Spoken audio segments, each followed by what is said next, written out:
I was driving with my friend in the car. It was after midnight, and we were on our way home from meeting up with friends. We'd traveled this road hundreds of times. The street lights barely lit up the road, and there were no exit ramps or places to turn for miles. We saw a car coming in the opposite direction and didn't think anything of it. We kept on talking, and the car was getting closer. Then, it disappeared into thin air. Like I said, there were no exit ramps or any place they could have turned without us seeing. We were both shocked and confused. We never did figure out where the car disappeared to. My family had moved to my grandma's friend's house while our current house was being built. It was an old house. My sister and I had a room with one bed, so we shared it that night. My parents' room was on the other side of the wall, and our beds were both against the same wall. Anyway, the next morning, my sister and I were awakened by knocking on the wall from the other side. We started knocking back, giggling, thinking it was our parents. When we got up to say good morning, my parents weren't there. I texted them to ask where they were, and they were in the next town over at the grocery store. When they got back, my sister and I told them about the knocking. They told us that recently a member of my grandma's friend's family had died not too long before we moved in. They had her picture on the fridge and in the hallway leading to the bedrooms.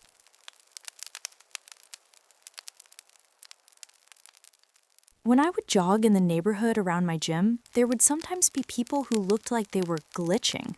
They would walk and not go anywhere, but as I got closer, they would walk forward. One time, someone turned a corner after glitching and disappeared. I had a clear view of the end of the street, and there were no driveways they could have gone into. Another time, there was a long driveway next to my gym, and there was a person glitching again. When I looked for them, literally a minute later, they disappeared. It's happened at least 3 times, and it's so freaky. I was alone in this old farmhouse outside of town. My husband was working about 4 hours away at the time, so I was used to being out at this house by myself. This was a stormy night with lots of howling wind. Out of nowhere, I heard an old Americana song in the kitchen, like a Stephen Foster vibe, something similar to Oh Susanna. I searched everywhere. The sound was louder in the kitchen. I checked my phone, but it wasn't that. I went outside, but all I heard was the whoosh of wind. So I tried to isolate the sound. It was coming from a lower cupboard. I opened the cupboard and started taking items out. The music got louder and louder. As I finally reached the last pan in the cupboard, the music was at a fortissimo. When I pulled that final pan, the music stopped, and there was nothing but an empty cabinet. This wasn't the only weird thing that happened at this old farmhouse in Idaho, but it scared me the most. My wife and I bought our first house in 2016, just after getting married. The house was close to 100 years old, and records/neighbor accounts stated it was previously the farmhouse for the surrounding area. As first-time homeowners do, we started dreaming big about renovations, since this was our space. While we were doing some small DIY work, we found a fair amount of old items: school notebooks, fruit crates, 40s pinup model pages, old records. Not odd, really, but we were the third occupants of this house, so it was perplexing to us that the family we bought it from hadn't removed these items. Now, I'm wise enough to know if you find something like that, leave it alone. It wasn't impeding the work and was in areas like the crawl spaces, so out of sight, out of mind, I thought. Shortly after, one of my daughter's toys that was in storage in the basement started giggling and saying, "Thank you." I'm strict about batteries being removed before something goes in storage, but hey, no one's perfect, so I went down to check it out. When I went to check, I stopped dead in my tracks because the toy was out of the locked bin and sitting in the middle of the room. It couldn't have been anyone else in the house who moved it, since my daughter was only 2 and my wife never went to that side of the basement. Creeped out, but ultimately okay with how the house spirits were presenting themselves, we had plenty of run-of-the-mill ghostly happenings. Moved items, faucets turning on and off, TV turning on and off, once while unplugged. But hey, it was their house before it was ours, and if they're not going to hurt or overtly scare us, we can cohabitate. We made the tough decision to move out of that house while we were expecting our second kid because we needed space for the extra human and wanted to be closer to family. On moving day, I was the last one at the house, cleaning it and locking everything up while making sure we didn't forget anything. All the windows in the house were closed, locked, and I had closed the bedroom doors as well. Hardwired firefighter programming. As I stood at the door, I said out loud to the house, "Thank you for letting us start our family here. We enjoyed every moment of the last few years. I hope the next owners are kind and respectful." Before I finished my sentence, 3 doors on the opposite side of the house slammed shut. Or, I suppose it could have been 1 door slammed 3 times, but it sounded like 3. But I had already shut them before I came down. I promptly noped the hell out and on to the new house. I'm sorry the ghosts/ghost were pissed we were leaving.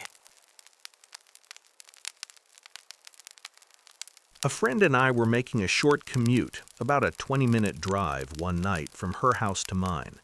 The route was well known to us both, and I noted by reflex where we were on the drive by familiar landmarks, a river crossing, signs, exits, and such. About 15 minutes into the drive, I even commented on reaching the exit for the outer beltway around town. Suddenly, and without apparent reason, we both realized we weren't where we thought we were. Instead, we were nearly 50 miles in the opposite direction. Now, let me say this.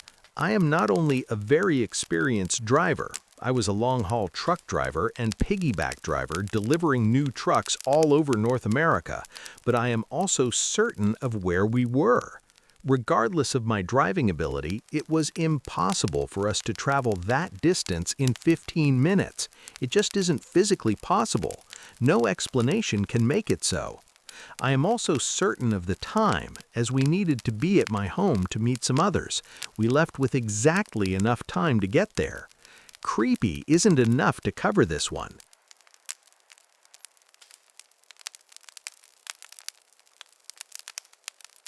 The first apartment my husband and I rented with a roommate, one of his friends, right after getting married and moving to Florida, was a nightmare. Not only was it so filthy that we thought the floor was brown, it was actually bright yellow, but the place would, on occasion, start emitting a smell so bad that we thought something was dead and rotting in the walls. We could never pinpoint where the smell was coming from, aside from generally around the stairs. It would randomly start smelling, then just stop.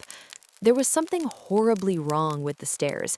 I always had the image of an absolutely evil, hateful, vile old lady with white hair in a bun, with no eyes, just black, glaring holes pop into my mind whenever I was on the stairs.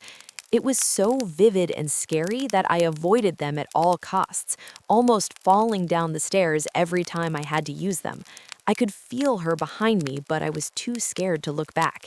It was such a primal fear that it nearly paralyzed me and rendered me speechless. We also had a kitten that would get scared on the stairs. She would run full out, hissing and crying, so scared she literally ran into walls trying to escape. This went on until we moved out after 3 months. About a year after we had moved, the 3 of us got together for the 4th of July and started talking about the apartment. I mentioned that there was something wrong with the place, and my husband said the stairs always freaked him out. I said they freaked me out too, and our friend said, "I swear there was an evil old lady with white hair in a bun with black." My husband and I both interrupted, and we 3 in unison said, "glaring holes for eyes."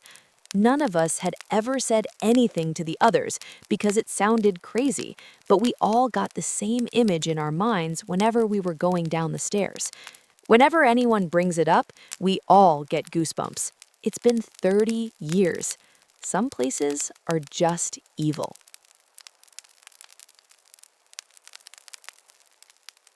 When my mom was in her 20s, she and a friend decided to go to a psychic just for fun.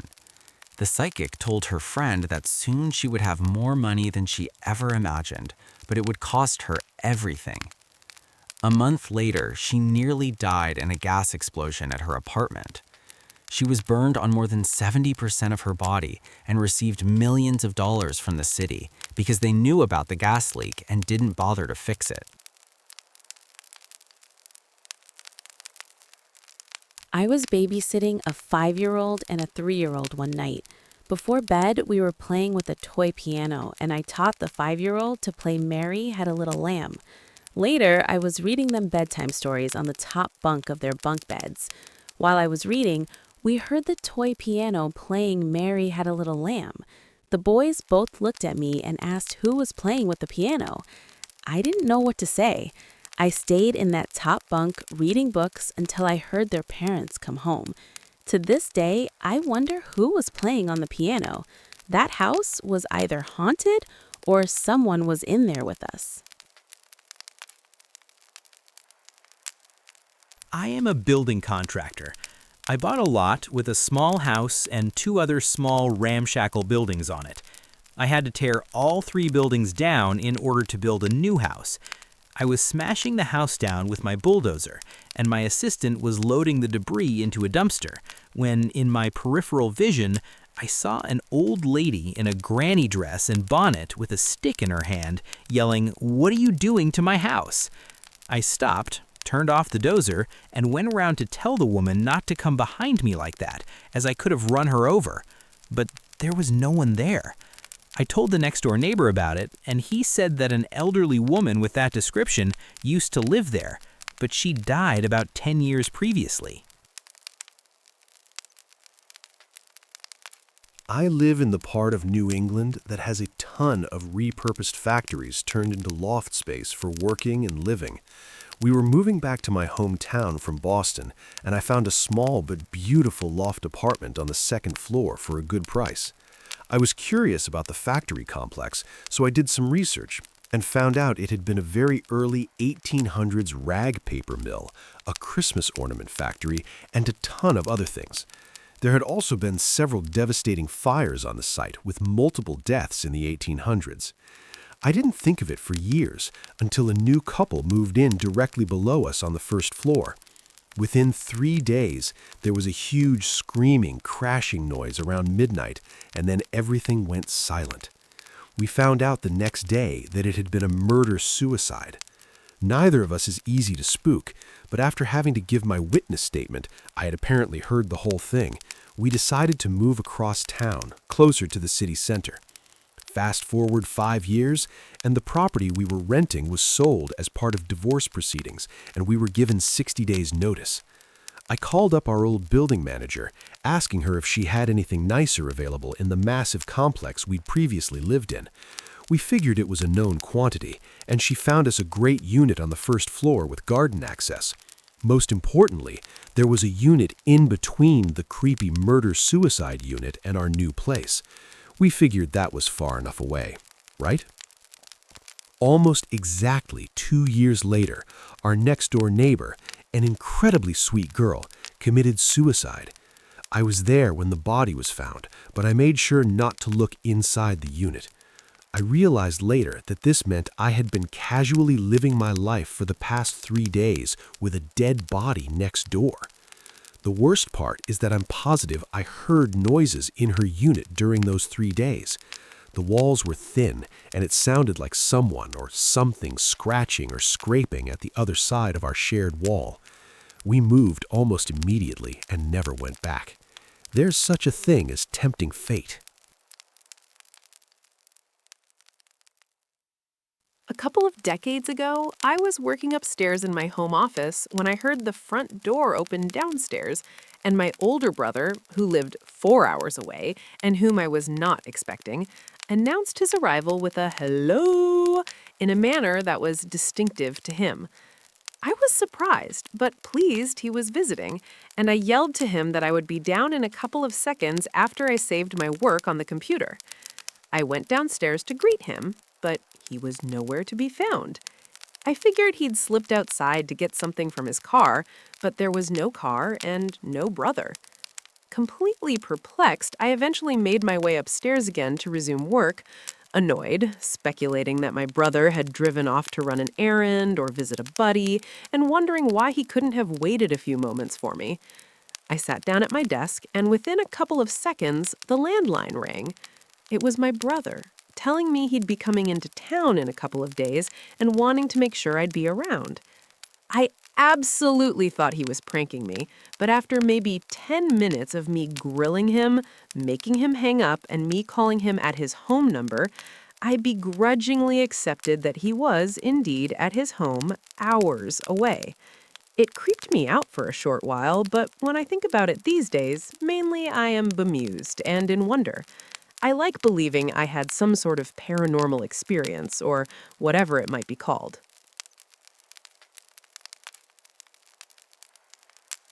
My friend Estrella tells a story that never fails to give me goosebumps.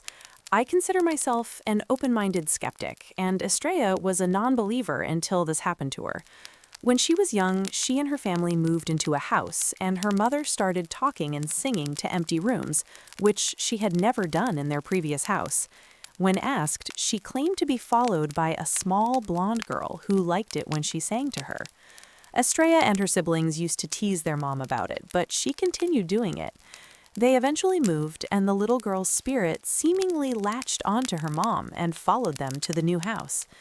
One evening, Estrella was angry with her mother, and when she came across her singing to the empty room, she yelled at her and called her stupid for thinking she saw these things.